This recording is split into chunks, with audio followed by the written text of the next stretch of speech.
नमस्कार दोस्तों, आप सभी का स्वागत है बाबा अंतर्यामी चैनल में। तो आज हम लोग बात करेंगे इरफान खान के ऊपर। उनका आज निधन हो चुका है, लेकिन उनके बारे में हम पूरी बायोग्राफी आज जानेंगे। इरफान खान की बात करते हैं तो इनका जन्म राजस्थान में हुआ था जनवरी 1967 में। ये लोअर मिडिल क्लास में जन्म लिए थे। इनके पिता का नाम जागीर खान था। इनकी टायर की दुकान थी, लेकिन ऐसा नहीं था कि वो बहुत अमीर फैमिली थी। इन्होंने बताया था जब उस time Jurassic park movie release हुई थी तो उनके पास देखने के लिए पैसे नहीं थे, और इन्होंने अभी जब जुरासिक वर्ल्ड में काम किया तो उसमें उस जुरासिक पार्क के ओनर का काम किया। तो देखिए दोस्तों, किस्मत कैसे पलटती है। तो किस्मत पे उनकी एक बहुत ही फेमस डायलॉग है जो उन्होंने कहा था कि किस्मत की एक खास बात होती है, वो पलटती ज़रूर है। इरफान खान बोलते हैं कि उन्होंने बहुत ही कम उम्र में सोच लिया था कि वो सिर्फ और सिर्फ एक्टिंग करेंगे और कुछ नहीं करेंगे। लेकिन प्रॉब्लम ये था कि वो बहुत शर्मीले थे। वो इतने शर्मीले थे कि यहाँ तक कि जो स्कूल में पढ़ते थे उनका नाम उनकी टीचर को भी पता नहीं होता था। वो एक बहुत ही इम्पोर्टेंट इवेंट बताते हैं। जब वो 7 साल के थे तो जब पतंग कटती थी तो वो लूटने के लिए जब छत पर थे तो उनकी छत पे बाउंड्री नहीं होती थी, और वो लूटने के दौरान छत पर से नीचे गिर गए थे। तो जब छत पर से नीचे गिरे तो उनकी हड्डी पसली टूट गई। तो उन्हें उससे रिकवर होने में बहुत समय लग गया, लगभग 2 से 3 वर्ष का समय लग गया।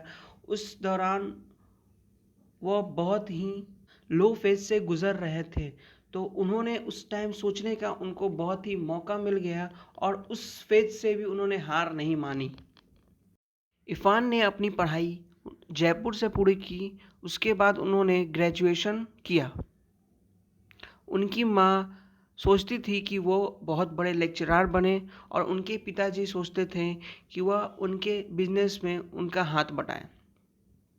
लेकिन उस दौरान वह नसीरुद्दीन शाह और दिलीप कुमार की पिक्चरें देखते थे, और उन्होंने मन बना लिया था कि वो एक्टर ही बनेंगे।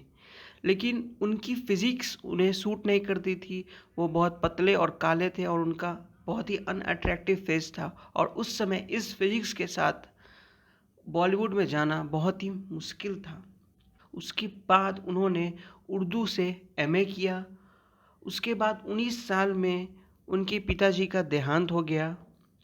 उनके बाद उसके बाद उनके ऊपर बहुत सारी जिम्मेदारियां आ गईं। अब उनके पास दो रास्ते थे, या तो वो एक्टर बने या तो घर की जिम्मेदारी संभाले। लेकिन इस दौरान उनके छोटे भाई ने कहा कि भैया आप एक्टिंग कीजिए और मैं घर की जिम्मेदारी संभालता हूँ, पापा का बिजनेस संभालता हूँ। इरफान खान चले आते हैं अब दिल्ली। उन्होंने अपने माताजी को बताया है कि वो ट्रेनिंग करने के लिए दिल्ली जा रहे हैं, उसके बाद वह बहुत बड़े आदमी बन जाएंगे। अब वो दिल्ली चले आते हैं और नेशनल स्कूल ऑफ ड्रामा में एडमिशन करा लेते हैं। ये 1986 की बात है। एमएसडी में वो बहुत कुछ लोगों से मिलते हैं जो उनकी कैरियर के लिए बहुत ही इम्पोर्टेंट रोल अदा करते हैं। उनमें से एक है तिग्मांशु धूलिया। वो आपको पता ही होगा, तिग्मांशु धूलिया ने पान सिंह तोमर, हासिल जैसी बहुत बड़ी बड़ी मूवी बनाई है जिसमें इरफान खान का रोल होता है। इनसे इस मूवी से ही उन्हें फेम मिलता है। एनएसडी के फर्स्ट ईयर में वह कुछ खास अच्छा नहीं कर पाते हैं, लेकिन इस दौरान वह किताबें और स्क्रिप्ट पढ़ते रहते हैं। इस दौरान वह अपने फ्यूचर वाइफ से ही मिलते हैं। 3 साल के बाद उन्हें अच्छा खासा एक्टर माना जाने लगता है एनएसडी में।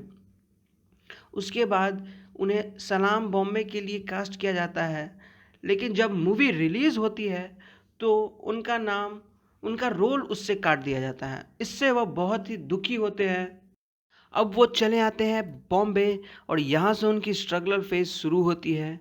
यहाँ पर वो पीजी में रहते हैं और रोज़ ऑडिशन देने जाते हैं, और रोज़ ही निराश होकर लौट आते हैं। एक बार का तो वो किस्सा शेयर करते हैं कि एक दिन एक डायरेक्टर ने बोला कि तुम कल 12 बजे आना, और जब वो 12 बजे जाते हैं तो वो डायरेक्टर भूल चुका होता है कि वो किसे और क्या कब किस टाइम पर बुलाया है। कई बार तो ऐसा होता है कि वो डायरेक्टर से रोल मांगते हैं तो उन्हें डांट कर भगा दिया जाता है और कहा जाता है कि तुम कल आना। अब उन्हें रोल नहीं मिल रहा होता है तो लेकिन उनको रहने के लिए, खाने के लिए पैसा तो चाहिए ही है, तो वह छोटे-मोटे सीरियल में काम करना शुरू करते हैं, लेकिन उनका मन नहीं लग रहा होता है। वो सीरियल में काम करते हैं जिनका नाम है चाणक्य, चंद्रकांता, बनेगी अपनी बात जैसे सीरियल में काम करते हैं। उनकी स्ट्रगल लगभग 10 साल की होती है। इस स्ट्रगल के दौरान इनके छोटे-मोटे तो रोल मिलते हैं, लेकिन 2001 में उन्हें एक मूवी मिलती है वॉरियर, उसमें भी इनका कुछ खास रोल नहीं रहता है। उसके बाद त्रिमांशी धूलिया के साथ मिलकर वो एक मूवी बनाते हैं हासिल।